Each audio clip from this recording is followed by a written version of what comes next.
AAA gaming is dead? Everyone is just now realizing this? Really? I've been saying this forever, and everybody's been telling me, no! Fables, you're wrong, you're an idiot, you're a racist, you're a bigot! Well, guess what? Now even the regular, normal gamers that weren't paying attention to all of the news and all of the culture war stuff, they're saying it too. And now they're being involved in the culture wars. And it's really dumb. Because yeah, AAA gaming has been dead for a long time. Since COVID. Literally, COVID killed so much. Unacceptable. Like, just straight up unacceptable. We have 3 more studio shutdowns, and many of these games were extremely lucrative, right? If we're looking at it from a business point of view, many of these games were very lucrative, but were plagued by awful business decisions. Each and every single one of them.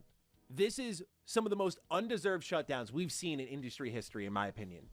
And especially when you look at WB, a prominent entertainment company, for someone who's been around so long in entertainment, I don't know how you can... Okay, WB has been garbage the whole time they've existed. Since, like, the 90s and 2000s, that's when they were good.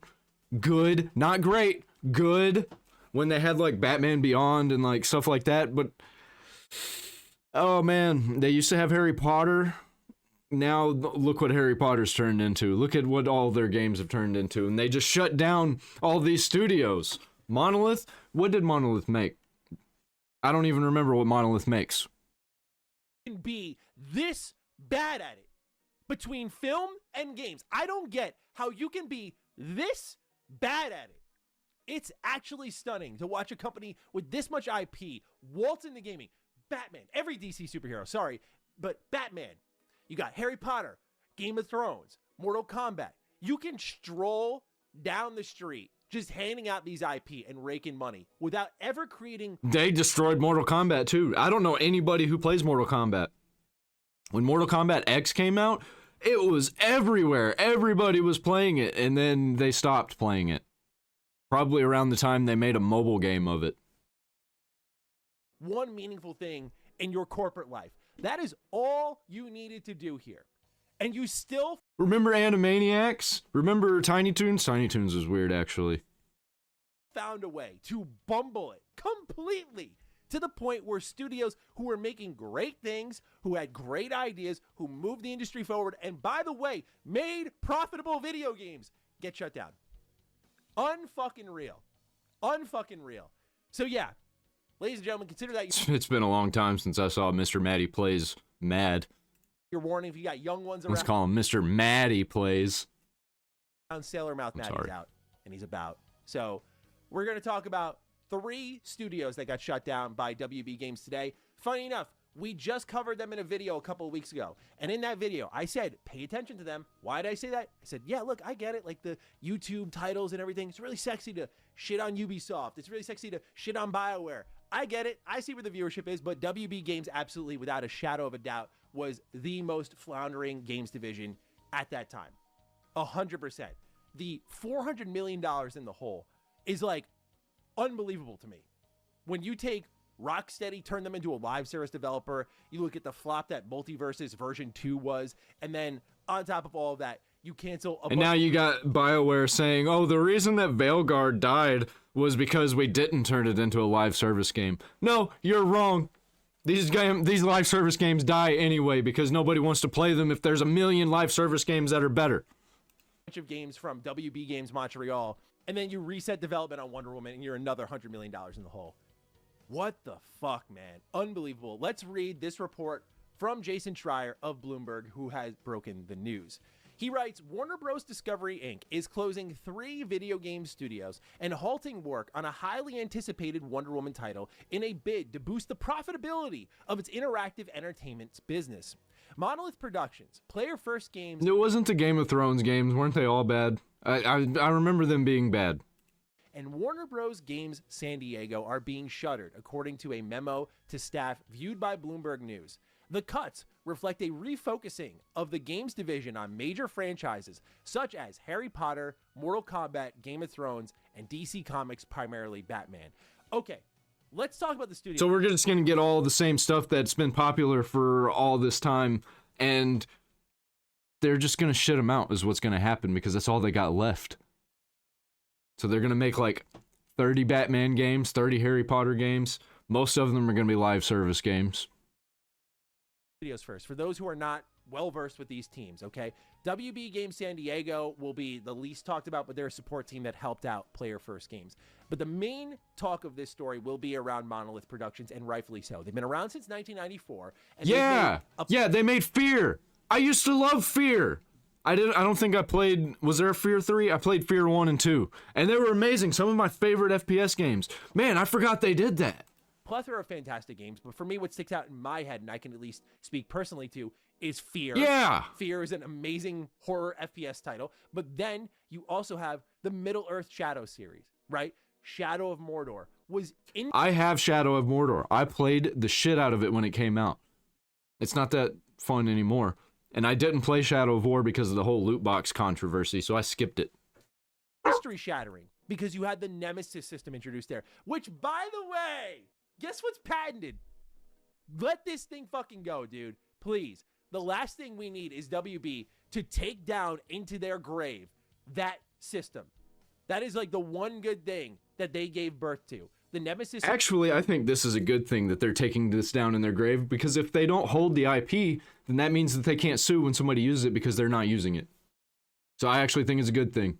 System is super unique, gives you dynamic interactions with enemies in the open world map, and lets you craft your own stories. Very few new imaginative systems are introduced in gaming nowadays, and this is why patenting them is a bad idea. Whether your business goes down or just the lack of innovation that comes from it, that walled garden does not work, and we're seeing it happen in real time. I am very curious what happens to that system. But besides all of that, you had Middle-earth Shadow of Mordor. Really industry changing. Sure, it had like a Ubisoft open world formula, but that new system really set it apart. Combine that with free flow combat, decapitation, great abilities.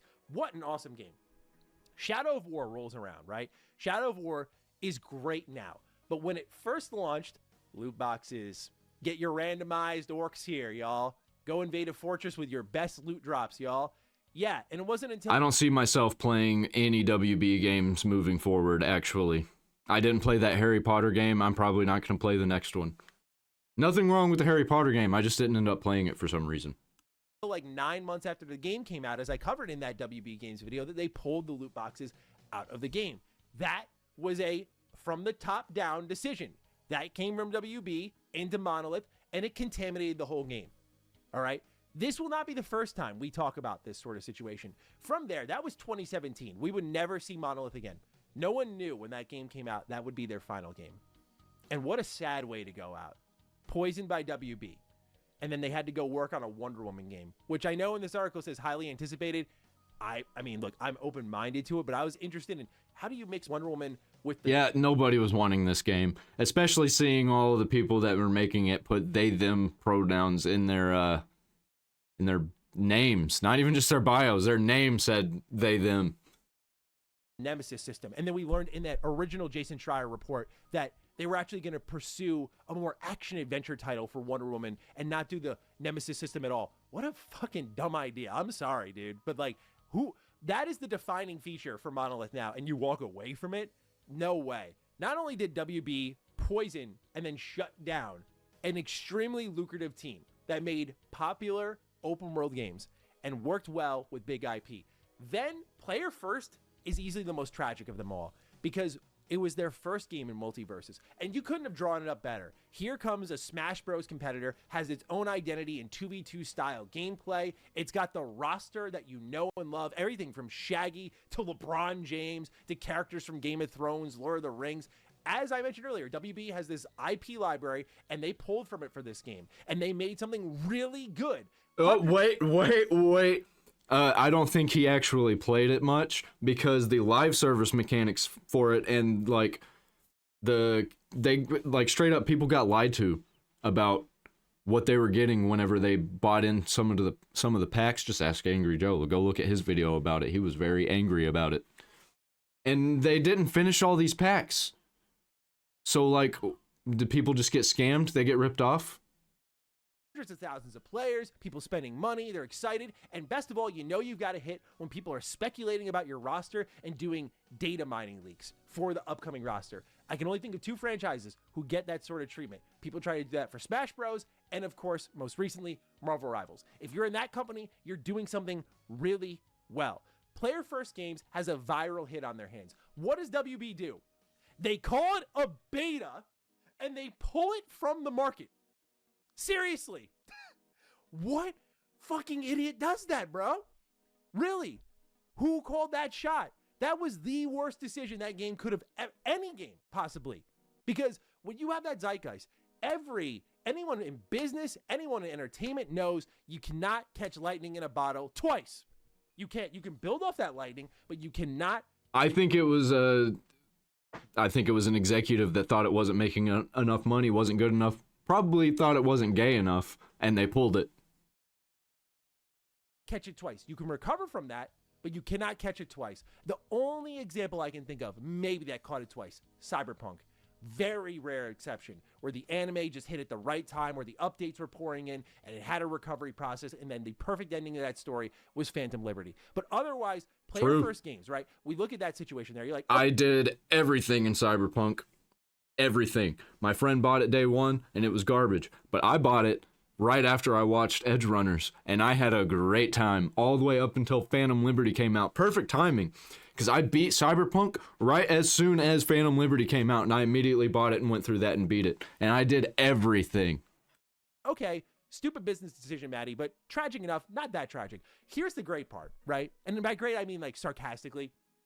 They buy this team 8 months ago. 8 months ago. And shut them down. That's what these big gaming companies do. They buy them, steal their IPs, and then shut them down. Like, by the way, before all of this, they relaunched Multiversus, and of course it flopped. Because you took it away in its best moment and didn't let it grow into something before just ripping it off the market and trying, hey, it's a beta, y'all. We're going to figure it out now. It's going to come back better than ever. No, it's not. No, it's not. Who convinced themselves this was a great idea? Probably the same person who convinced themselves that it was a great idea to turn Rocksteady into a live service studio. Probably that same person.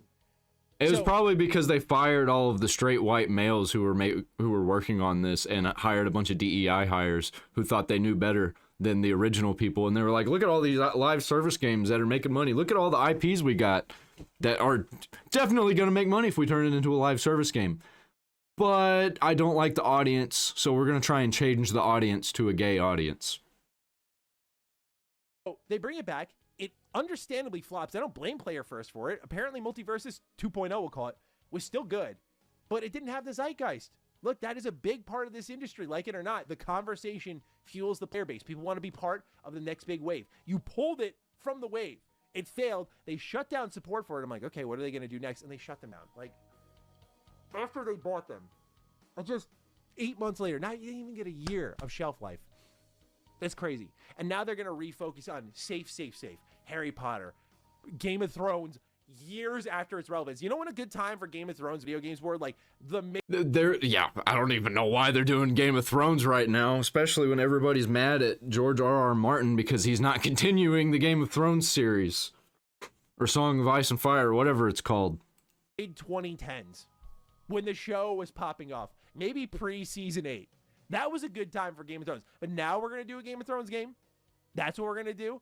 Get ready. It's going to be a live service game, I guarantee it. They already said Harry Potter is going to be live service, and I think next Batman game is going to be live service.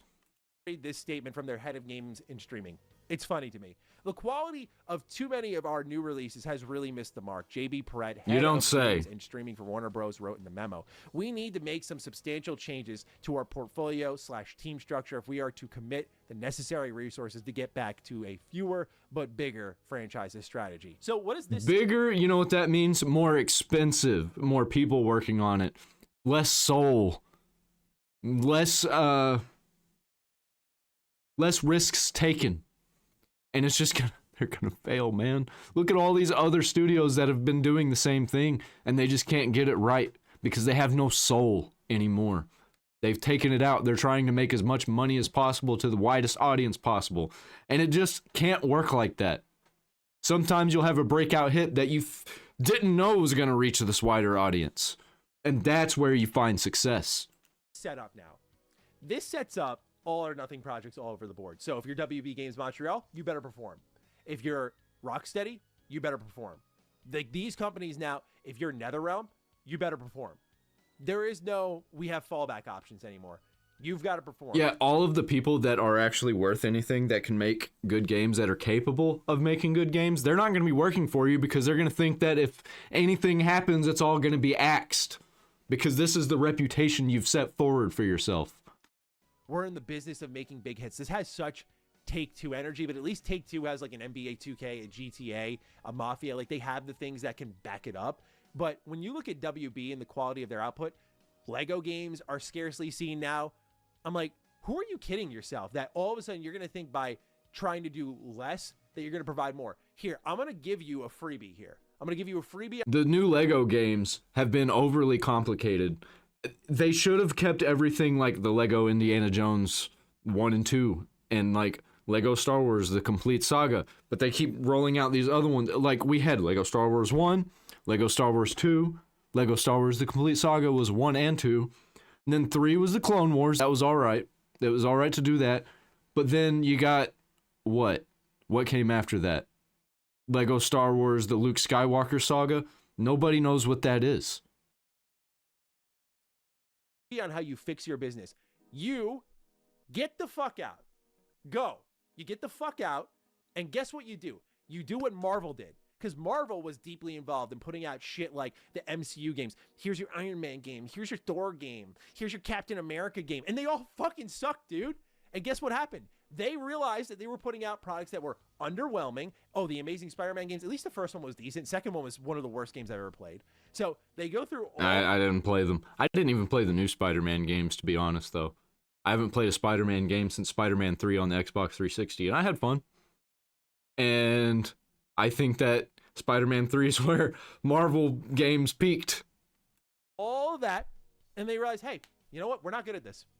Let's go and license our IP out to talented studios. Then guess what happens? Eidos Montreal makes Guardians of the Galaxy. Okay, Maddie, that one didn't do that well financially. What about Marvel Avengers that came out? Did it come out after or before? It was around the same time, I think, and it was absolute poo-poo. Spider-Man, what, like 30+ million copies sold, I think the first one did?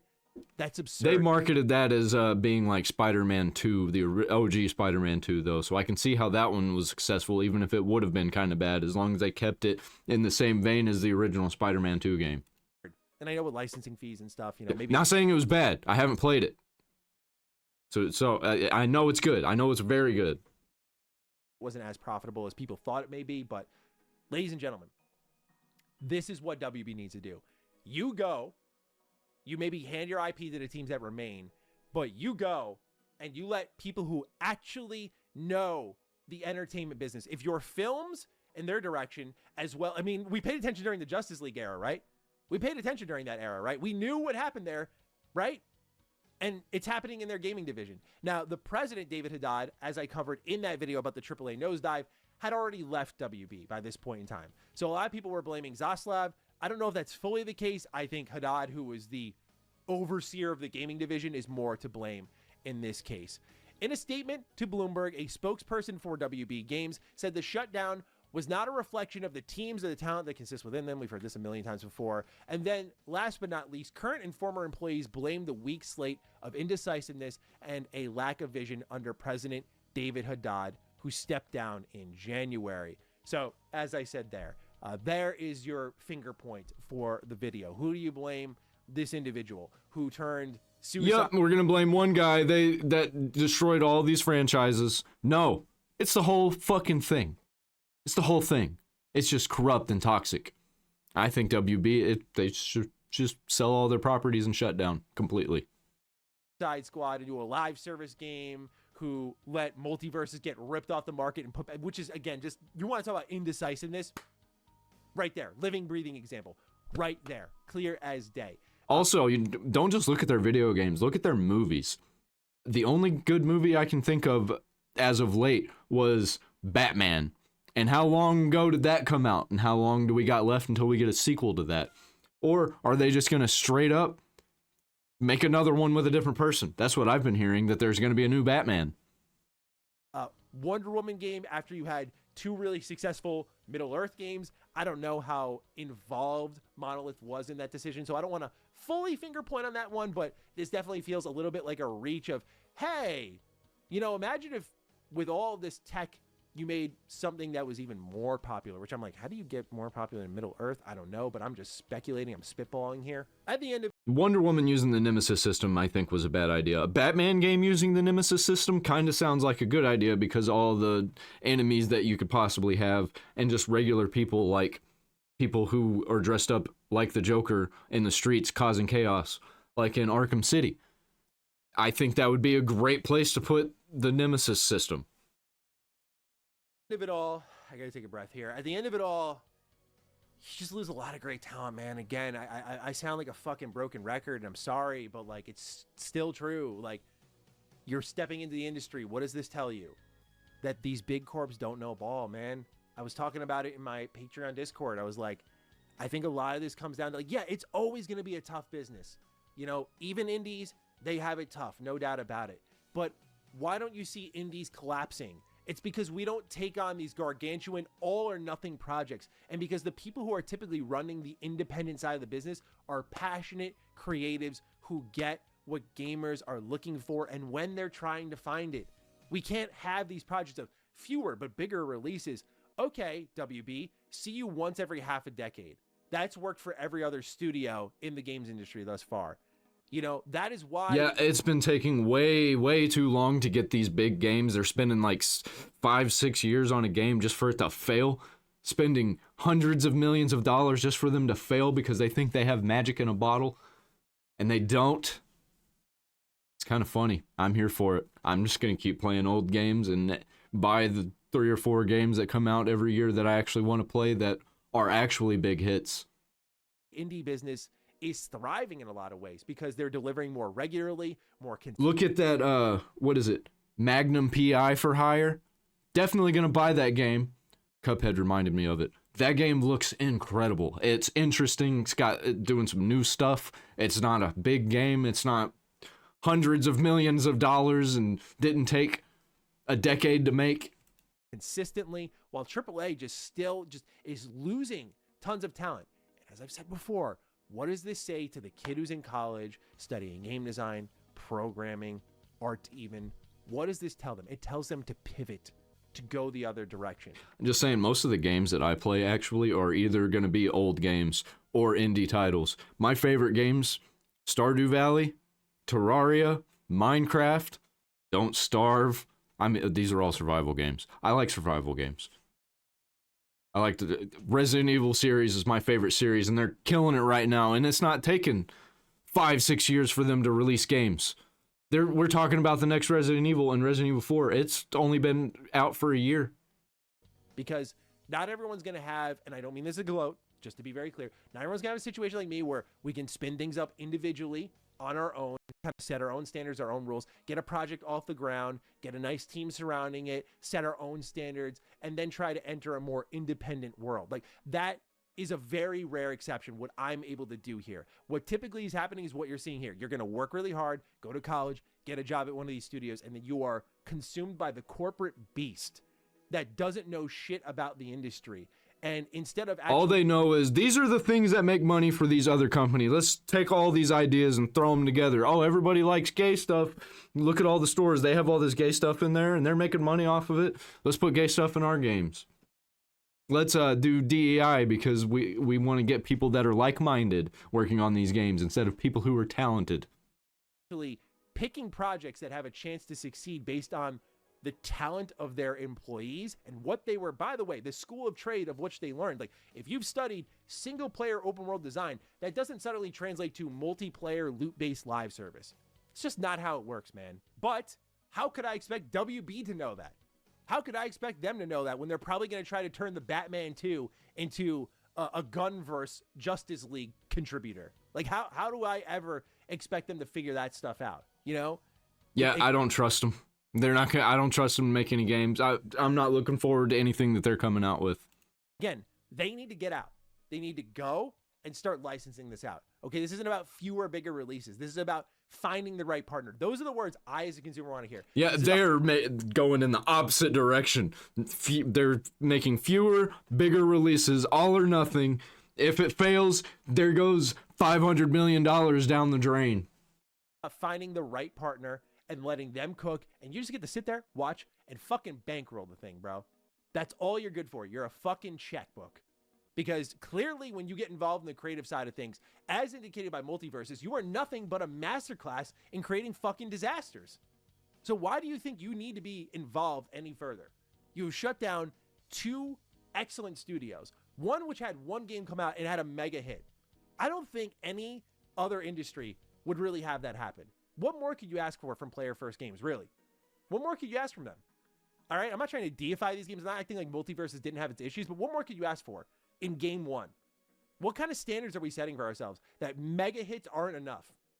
What more kind of standard can you set for yourself than Monolith, who's remained relevant since 94 when they were first created and went on to make Middle Yeah, Earth? that's crazy that they shut down Monolith. They literally could have just been like, hey, you know what? We're just going to make you an independent studio where we own you, but you're going to do your own operations. But no, they wanted to have their fingers in every pie, and their fingers are covered in shit. Earth games that were like generational for people.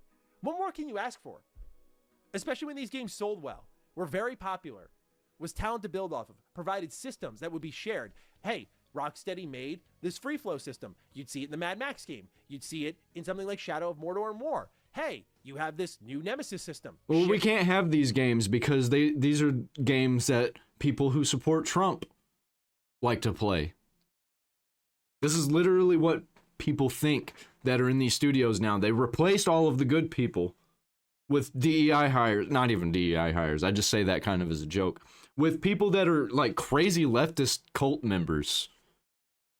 And you can say that I'm an idiot and that I'm wrong, but like, do your fucking research.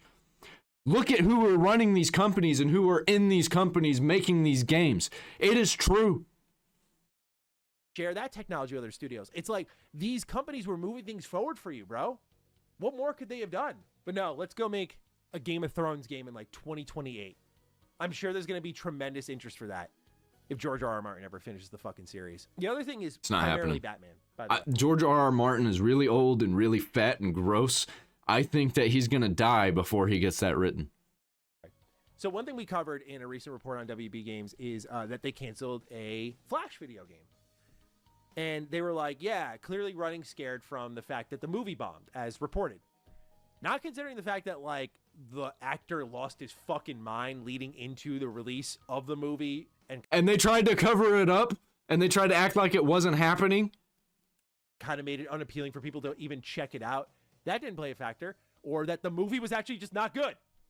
It was just that, no, like, Flash doesn't work for people nowadays. Like, imagine having that level No, of... Flash does work. They just don't work for people nowadays because they're retarded. Blanket thoughts. Like, no nuance. That's gotta suck, bro. And so now, as much as I love Batman, I think there's room to explore the Bat family. Although I think Gotham Knights missed the mark on that. Okay. Bro, they are killing Batman. They're Batmaning everybody out. Okay, I can get down with that. But does that mean no Superman game, no Flash game? Like, the amount of DC... Well, nobody's into that kind of stuff because it's just not hitting. Our games aren't hitting for some reason. It's just nobody likes these characters. You're fucking morons because they do love these characters. You just don't know how to make them good. Heroes that could be explored, but they're playing it so safe now. It's just so fucking sad, man. It really is. I'm so upset about this, clearly. But just also, it's like, what frustrates me more than anything is stupidity. That's the God's honest truth. You want to get to know me? That is something... It's worse than stupidity. It's straight up retardation. Always and forever piss me off is like, you idiots. This was so fucking avoidable. They're in a retard cult. Avoidable. All right, well, that's it. I got it all off my chest. I'm looking forward to hearing your thoughts down below. I'll catch you in the next one. Stay sexy, stay active. I love you all. Honestly, I don't even care, really. I'm here for it. There hasn't been a good game from WB. Oh, they shut down the studio that made Fear. Well, they haven't made a Fear game in decades. So I just don't care. I'm here laughing at them, making money off of the videos that I'm making. I don't make much, but it's something. At least my studio's not shutting down. I can keep going. Even if I'm getting 0 views, I'm still gonna keep going. But I just ain't gonna get 0 views. That ain't happening. And what he said, stay sexy, stay active, peace.